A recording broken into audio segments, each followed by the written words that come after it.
Gavin Newsom has been the governor of California for 7 years, and according to those willing to bet on it, he is the most likely Democratic candidate for President of the United States. He would be a far better president than J.D. Vance or anyone in the Trump administration. J.D. Vance is subhuman and Gavin Newsom mugs. I'm not going to justify that claim. Sorry, conservatives, this video isn't for you. I recommend you go watch Trump receiving his award as the official Proud to officially name the undisputed, when did this come out, Mr. Speaker? The undisputed champion of beautiful, clean coal. For those of us who haven't latched onto a demented, degenerate narcissist for the sake of political power, if Donald Trump were to punch a 1-year-old in the face, would it be bad? No, anyone punching a 1-year-old in the face would be bad. You can't even just say yes! let's take a look at Gavin Newsom. Let's go back to young YG, young Gav. Divorce, classic divorce family. My dad was, he was never terrible, but he just wasn't, he didn't raise us. Yeah. My mom was 19, pregnant, and divorced a few years later with 2 kids, came from no money, and just hustled, grinding every single day. You know, the Wonder Bread and 5 stacks of macaroni and cheese. Are you talking about me? Young YG. YG, but man, every day. It is plausible that Gavin had some struggle meals growing up, and he did have a baseball scholarship for college, but that's only half the story. He also got into school thanks to endorsements from the former governor of California and his wealthy, well-connected father, who was a high-ranking board member at the college. He may be able to sell a self-made story without telling any outright lies, but YG Newsom was almost certainly set for life no matter what. I could go on about Gavin's conflict of interests, with his uncle Gordon using his oil money to fund all of Gavin's early business ventures. From now on, we'll be selling unleaded gasoline, and only unleaded. And Gavin divesting those businesses to Gordon when he became the mayor of San Francisco, etc. But those are just red flags, not necessarily wrongdoing. I'd rather focus on Gavin's legislative history. As soon as Newsom became mayor in 2004, he started violating state law and issuing marriage licenses to gay couples. Gay marriage? This is often mentioned as one of the catalysts for the Supreme Court decision that legalized gay marriage federally, which I think is pretty cool. We fought for civil rights when it was politically unpopular, and folks said we'll never regain the South, and they were right. But it was principled. And that's what I've always embraced about the Democratic Party. And here we are, the 55th anniversary this year of Brown versus the Board of Education. As you watch, just read the speeches. Everyone will give the speech about the principles of separate not being equal. And they'll all be saying that in one breath. And then they'll walk outside when you ask them, well, what do you believe about marriage equality? They say, well, civil unions are the same as marriage. Marriage is the union between a man and a woman. The majority of Democrats and even independent voters support same-sex marriage. Observers like political analyst Ron Brownstein say the president appears to be playing to socially conservative Democrats. But the paradox is that he's already losing those voters in big numbers, and by avoiding these issues, he may be disappointing the actual coalition that he could mobilize. How can you argue separate is not equal and then argue that separate is equal, but only if you're gay? He also delivered limited health care to all residents of San Francisco. Until recently, this diverse city with a population of nearly 800,000 had more than 60,000 adult residents with no health insurance. We got rid of the middleman. We got rid of the payer, in this case the insurance companies and the overhead. We became the single payer, the public option, the public plan. He banned plastic bags, and he invested heavily into infrastructure. It was criticized for being overpriced and taking too long. It could be argued this was the fault of the state government and largely out of his control as mayor. Much of the unexpected delay in cost was caused by the disgusting creatures that have plagued California for decades. NIMBYs. Not in my backyarders are disproportionately wealthy landowners who fight tooth and nail to prevent any policy or construction that they fear could make their property value fall or allow poor people to exist near them. NIMBYs often elect local representatives that slow construction of high-density housing and public transportation. For the state to say, here's your opportunity to build something that is potentially 7 stories high. It's almost an insult to everyone who voted for the individual they believe is going to help and maintain their communities as they would like them to be. But see, that to me gets at the core of the issue. What I hear there, well, there weren't 7-story buildings here in the past, so there can't be 7-story buildings here in the future. There are legitimate issues that you're raising about what locals feel about the character of their neighborhood. I'm not saying that those aren't legitimate concerns, but this is an emergency. The problem isn't that there are going to be buildings too high near transit stops. The problem is there is nowhere for people who want to come to California to live. It is pushing our entertainment business out. It is pushing young people out. This is an emergency. We should all be freaking out. And you're worried about whether or not there's a place for a few senior citizens to sit outside a building. And I'm saying, great, that's important. But are you focused on what will ultimately make California affordable for the people in your district? Well, I am. I'm bringing a set of tiny homes into an underutilized Metrolink parking station. I started a neighborhood watch, had a whole town hall related to addressing that component. Going back to what you said, the neighbors didn't want it at all. They just didn't want the density. But we still, as a team, got together with the developer, the high school across the street, other stakeholders, and instead of building something that was potentially 6 stories, we got it down to 3 stories. Damn, she showed him the solution to the housing crisis is to just build less. We also incorporated a few more parking lots and EV chargers. Making housing more affordable has a lot of positive downstream effects, like reducing homelessness, increasing real wages, and growing the economy and tax revenue. Nice. Made me happy, made me smile. Nice. Since Newsom is the governor now, it begs the question, has he addressed the housing crisis? I can't go over all of it, but notably, he's signed laws to curb NIMBYs holding up construction with frivolous environmental lawsuits, and he streamlined the permitting process. His efforts are ongoing, and all the effects are yet to be seen. But I want it now! So far, the housing shortage has gone from rapidly accelerating to more so just consistently horrible. One major contributing factor is the seasonal wildfires. You might be aware of the absurd MAGA lie that Newsom was just refusing to open a faucet that would have taken care of the issue. They have a valve, and it's turned like, think of a sink, but multiply it times many thousands of times the size So then Trump ordered it to be opened, wasting water that was going to be used for farmers and not helping with the fires at all. But Trump, being a subhuman troglodyte, distracted many of us from getting any sense of how well Newsom handled California's wildfires. Will you shut up, man? In a word, poorly. In many more words, Pacific Gas and Electric, who have donated over $200,000 to Newsom's campaign, are enabled to hold a monopoly over utilities in California, and their equipment routinely causes fires. Newsom has also granted PG&E access to a bailout fund to help them rebuild equipment after fires, even if their equipment started the fire. There's actually an independent board in California that's meant to hold utility companies like PG&E accountable, but Newsom was violating the Constitution and ordering it directly. He copied my whole fucking flow! Word for word, bar for bar! Especially after he got to appoint a new leader. Mary Bell Batcher, a former gambling lobbyist and advisor to both Democratic and Republican governors. It was real clear when she came in, we do whatever the governor tells us to do. The CPUC wanted to do something really basic, send a letter to companies it regulates, asking how they're treating customers with hardships during COVID. It took the CPUC 4 days to send that letter because they had to get 2 different levels of approval from Governor Newsom's staff. Don't worry, it gets way worse. Remember in 2020 when everybody was mad at Newsom for going out to a fancy restaurant after telling everybody else to stay inside? The spirit of what I'm preaching all the time was contradicted, and I got to own that. Well, we were actually focused on the wrong thing. This was a very important dinner with one of Newsom's closest friends. A friend that I've known for almost 20 years. A political lobbyist paid by PG&E to make sure they got to use that sweet bailout fund I mentioned earlier. Meanwhile, many people were still waiting for their bailout from when PG&E burned down their houses and killed their loved ones 3 years prior. I understand business is business, but this is our lives they're messing with. Instead of the state helping the people directly, Newsom used PG&E as a middleman, and PG&E gave out half of what they owed people and gave the rest as stock. Open your hands up, son. That's a little version of me, Alan. I want you to have it. I would have been happier with a full cash payout from PG&E. Stock that had fallen dramatically by the time it was actually distributed and continued to fall as PG&E's unchecked negligence caused more fires. This bankruptcy tethers the victims' financial futures to the performance of the company.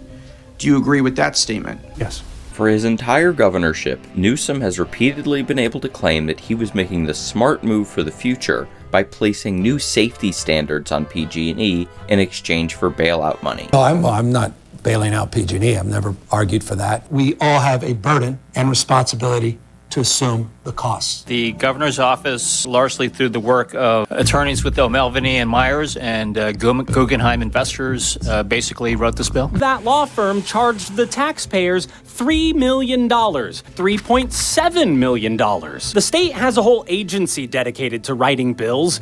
We asked the governor why he hired private firms to do it instead, but the governor's office didn't answer. O'Melveny's legal work for PG&E goes back at least 2 decades. O'Melveny told us it didn't have an obligation to disclose its past work for PG&E. The governor's office and PG&E wouldn't tell us whether that was discussed either. ABC 10 can announce it's won a lawsuit against Governor Gavin Newsom seeking to obtain public records of secret meetings between Newsom staff and PG&E. The governor was holding a series of secret meetings, some of which included O'Melveny and Myers, with PG&E to do what PG&E was asking them to do, which is to relieve PG&E from any legal responsibility. Only for their equipment to just cause more fires and start the cycle over. The company's always guaranteed to be just fine. Newsom gets to act tough because he signed some new bill that he says will make sure it doesn't happen again, and the people whose houses got burned down are left wondering, where's my bailout? I don't want to overstate my point here. I'm not saying that Newsom should have socialized utilities in California. I really don't know how feasible or popular that approach would have been as a response to a massive fire and bankruptcy. But I am certain that Newsom has been intentionally secretive about his communications with PG&E, and because of their wealth, PG&E's interests have had an oversized impact on the handling of their bankruptcy. PG&E on its most recent earnings call said that it was going to go back to paying a dividend later this year. Meantime, the 70,000 wildfire victims are still waiting on their payments. They're being told not to expect to be paid in full. I'm curious to know whether you think that's fair and why, but more importantly, after your administration said that the state should ensure fire victims are treated fairly and fully compensated. What do you plan to do to try to get those victims to 100% of what they're owed? Well, that's well established with the legislature. I don't know about the dividends call at PG&E, and I'll have to get back to you on that. Why is it fair that they pay their shareholders but not their victims? It's also undeniable that hundreds of thousands of people have been disenfranchised by PG&E's negligence and greed. If he doesn't break ground on a new house in the coming months, the town of Paradise threatens to evict him from his own land. This would make a great segue for me to dive into homelessness, but I'll keep it short. Newsom has said a bunch of stuff that sounds good. We're backing up our passion with action, with resources and plans and strategies. And I'll tell you, the reason I'm here in San Diego is because your mayor not only gets it, but he's getting things done. His policies have done stuff in the right direction, but just like the housing shortage, the number of homeless people has not gone down. It is rising slower than the rest of the country, but California is still one of the highest homeless person per capita states. I think we all get the picture at this point. Gavin Newsom is far from an ideal candidate for president. I take no issue with him having a conversation with Charlie Kirk or Ben Shapiro. It is the specific content of those conversations that is the issue. And they are tough issues. I appreciate your willingness to call balls and strikes. And a lot of folks, frankly, a lot of folks in your world, as we sort of castigate the right-wing media ecosystem,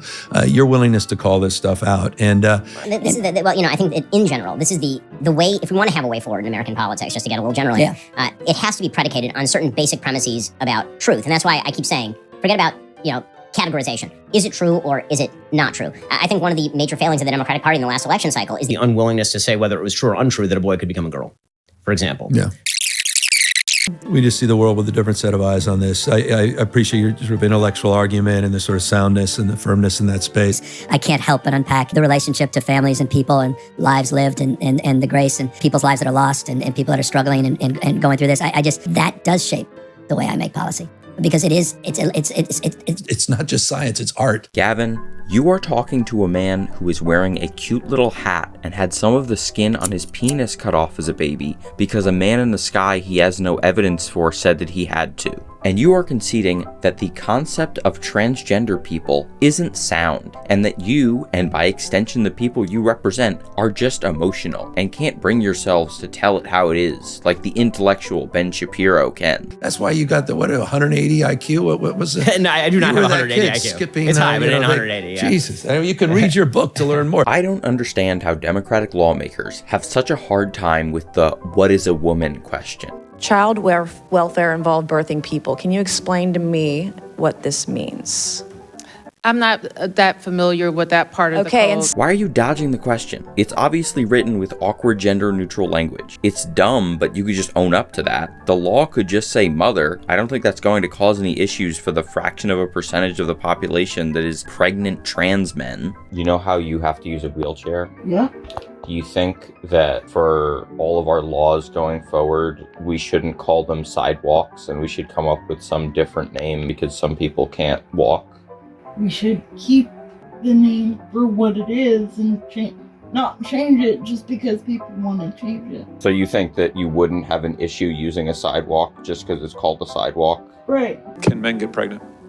I take care of people with many identities, but what the fuck? Every time I come over here, you always gotta take me through this homosexual rigmarole, man, with your terminology, man. What the fuck is wrong with you, man? Do science and evidence tell us that men can get pregnant? Biological men, can they get pregnant? I also think yes-no questions like this are a political tool. Yes, they are a political tool, and you're letting him hammer you over the head with it over and over again. Just say no. He said biological men. Biological men can't get pregnant. They don't produce eggs. If you open any dictionary in the world, you will see many words have multiple definitions. Woman, an animal which has a cluster of biological characteristics associated with the ability to bear a child. Woman, a person that identifies with and displays a cluster of traits typically associated with biological womanhood, often including, but not limited to, femininity, grooming and clothing practices, and communication style. Put this on right now. I know it sounds strange, but you have to do it. Please hurry. The party of Be a Man pretends they can't comprehend the concept that you don't embody a gender simply by having certain genitals. My message to young men is don't allow this broken culture to send you a message that you're a bad person because you're a man, because you like to tell a joke, because you like to have a beer with your friends, or because you're competitive. I don't want Gavin to take some ridiculous stance that actually a trans woman is just a type of biological woman. I would actually say his response here is fine if he were just some moderate Democrat podcaster trying to have civil discussion. I thought, you know what, this guy just was murdered. His whole side is grieving him. People are terrified.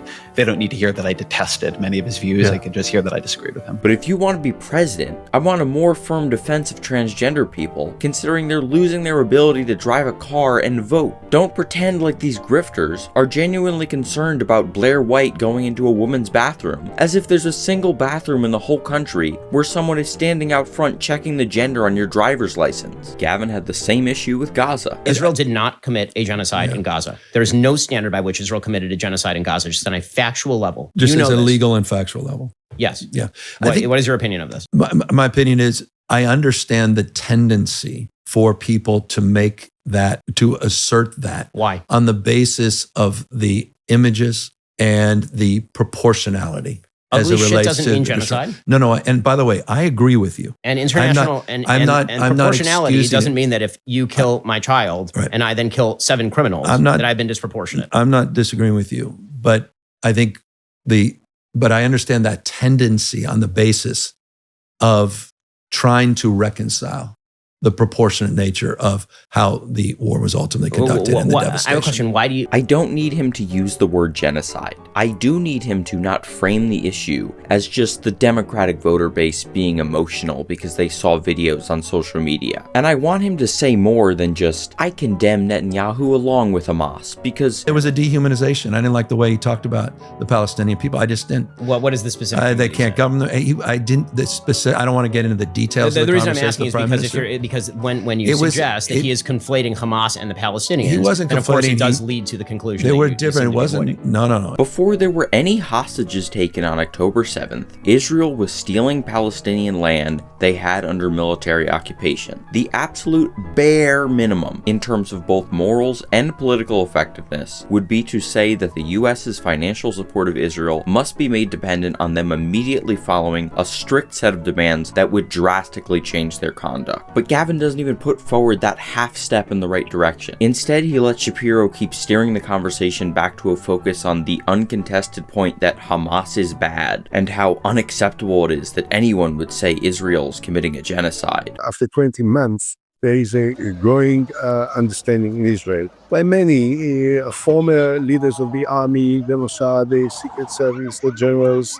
Almost everyone says that we have done everything that we can do in a military operation. This is becoming like a private war of the prime minister trying to somehow escape from the possible ramifications of ending the war now because of political considerations. There are other voices in Israel, not just a messianic group of thugs which support the government, but the majority of the Israelis think that enough is enough. There is no such thing as a reasonable and well-informed Trump supporter at this point. But on domestic policy, Ben Shapiro is about as close as you can get. He basically admits that Trump attempted a coup, but he thinks it's fine because it didn't work, so voting for him was still the right thing to do. We are a year into this unconstitutional president's second term, and Newsom still thinks Democrats need to placate conservative thought leaders. We need to grant as much legitimacy to the concerns they highlight as possible. When someone is cruel or acts like a bully, you don't stoop to their level. When they go low, we go high. He'll debate Ron DeSanctimonious because it's seen as normal to be adversarial with another politician. This is a ginned-up, made-up issue to divide this country. You talk about dividing this country, this is part of the culture war, the weaponization of grievance. But the right-wing media ecosystem that has been proven to knowingly lie and bust people to protest the peaceful transfer of power, you must show them grace. I need Newsom to consistently not present himself as younger, edgier Biden. After Trump's first term, a certain response was needed from the next president to prevent someone like him coming to power again. We did it, Joe. You're gonna be the next president of the United States.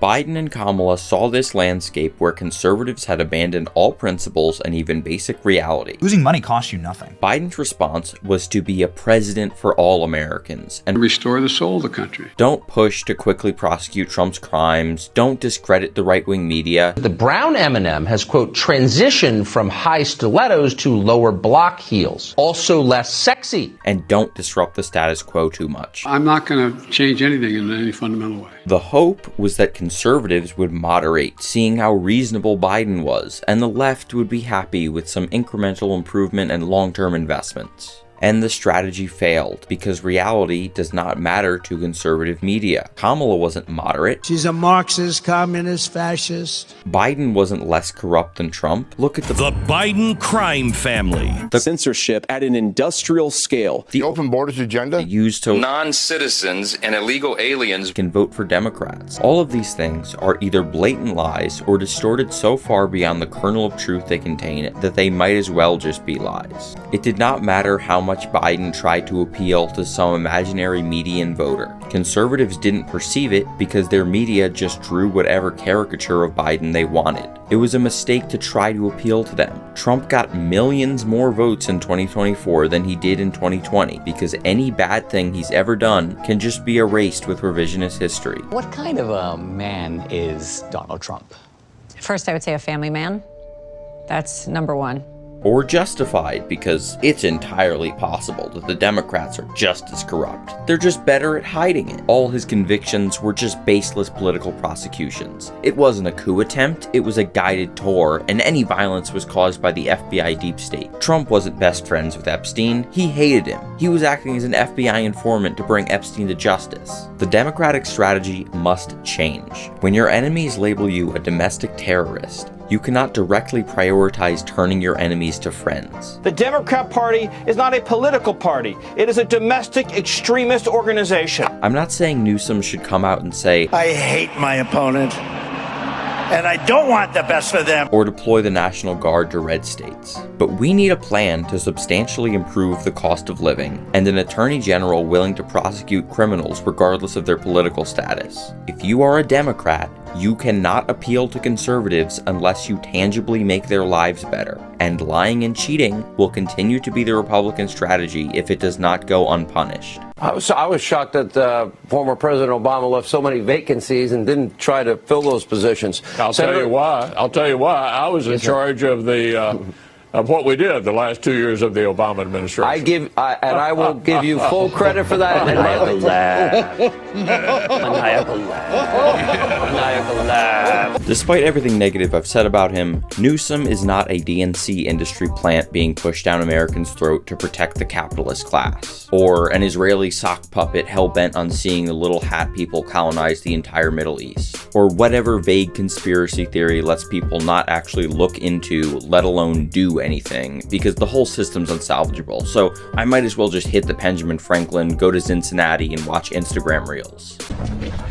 What the hey, dude? I thought you destroyed the whole Superman robots. I thought I told you to keep an eye on him. They don't hate me because I'm beautiful. People are betting on Newsom because he's a good-looking white guy. You look like just like your dad is the CEO of the money company, right? You look incredible. I mean, he's one of the hottest guys ever. And one of the strongest fighters in terms of substantial and visible opposition to the MAGA movement. When Trump's DOJ told Texas to cheat to give Republicans more power in Congress, Gavin Newsom said to the people of California, "We have got to meet fire with fire." It's not complicated. We're doing this in reaction to a president of the United States that called a sitting governor of the state of Texas and said, "Find me 5 seats." We're doing it mindful that we want to model better behavior, as we've been doing for 15 years in the state of California with our independent redistricting commission. But we cannot unilaterally disarm. We're working through a very transparent, temporary, and public process. We're putting the maps on the ballot, and we're giving the power to the people. This will be the first redistricting that's ever done that. He saw Trump tweet like an incompetent narcissist for a decade, and Gavin told his press team, let's do that too. We live in an attention economy. It'll get people's attention. Politics is complicated. I characterized Kamala's loss in 2024 as her being too moderate and conservative media lying, for the sake of my argument. Any objective person watching last night would say Kamala Harris was leveled by reality. In truth. When in reality, it almost certainly had much more to do with inflation caused by bipartisan COVID stimulus and her just being generally unlikable. Like, everybody needs to be woke. And you can talk about if you're the wokest or woker, but just stay more woke than less woke. But there are 2 conclusions that I want you to come away with. Number 1, Gavin Newsom is not your savior. As of now, he has not presented a plan to significantly improve quality of life for those in need, express support for ending our bipartisan defense of the far-right Israeli government, nor has he taken a firm stance on seeing that the Trump administration is held accountable for their crimes. You just suggested that Iran somehow got its hands on a Tomahawk and bombed its own elementary school on the first day of the war. But you're the only person in your government saying this. Even your defense secretary wouldn't say that when he was asked, standing over your shoulder on your plane on Saturday. Why are you the only person saying this? Because I just don't know enough about it. Secondly, and probably more importantly, right now and during the Democratic primary election are great times to criticize Gavin Newsom. You said that the Democratic Party is too fixated on pronouns. Like, you're walking into their trap. That's what they're saying. No, I think no voter has decided, like, I was going to go Democrat, but there's changed the fixation pronouns. on pronouns. Is like, if they're doing their thing where they're like, the Little Mermaid is black, and they're like, you ruined my childhood. Yeah, that's the Democrats are going to say, well, we celebrate for all the black Little Mermaids out there. We celebrate our sister queen mermaid. Right. Instead, you just say to the Republican, pardon me, but you're a pussy, and that's a baby movie. He is deserving of heavy criticism, and we should want him to either change for the better or for him to lose the primary. By the way, Fortnite should work with minions, because that'd be a good skin. But if we are faced with the choice between a moderate, corrupt Democrat and a literal fascist who wants to see the end of democracy, the lesser of 2 evils voting is just voting, and voting is important. If in 1870 you chose to oppose the granting of black men the right to vote on the grounds that it did not grant women the right to vote, you would have won a moral victory that only existed in your head. Refusing to support the lesser of 2 evils would have prolonged neither group having the right to vote. Reformers, people who fight for change, are always asked to be perfect. But they're living in a society where you make accommodations to go to the next step. Maybe you shouldn't, but it's almost impossible to get the whole loaf. The same fake moral victory was felt by the media figures who refused to encourage their listeners to vote for Harris on the grounds that she enabled genocide in Gaza. To the many people in the chat that say, oh dude, your advocacy for her will change the outcome of this election, then they should listen to me. Trump inherited a ceasefire with ongoing hostage releases and immediately ended it by proposing a blatant US-led ethnic cleansing campaign. And everybody I've spoken to, this was not a decision made lightly. Everybody I've spoken to loves the idea of the United States owning that piece of land, developing and creating thousands of jobs with something that will be magnificent. And his cuts to USAID have already killed 10 times as many people as were killed in Gaza during the entire Biden-Harris administration. And on that chipper note, remember to subscribe. If you want to support me financially, you can do it on Ko-fi. It's basically Patreon, one-time donation or subscription. Google if there are any upcoming midterms in your state. Just leave a comment. Let me know. What do you think about Newsom? Is he your GOAT because he bullies Trump and he plays Fortnite? Or do you not think he's electable because of that PG&E stuff? That was pretty bad. And stay black, stay gay, stay Jewish.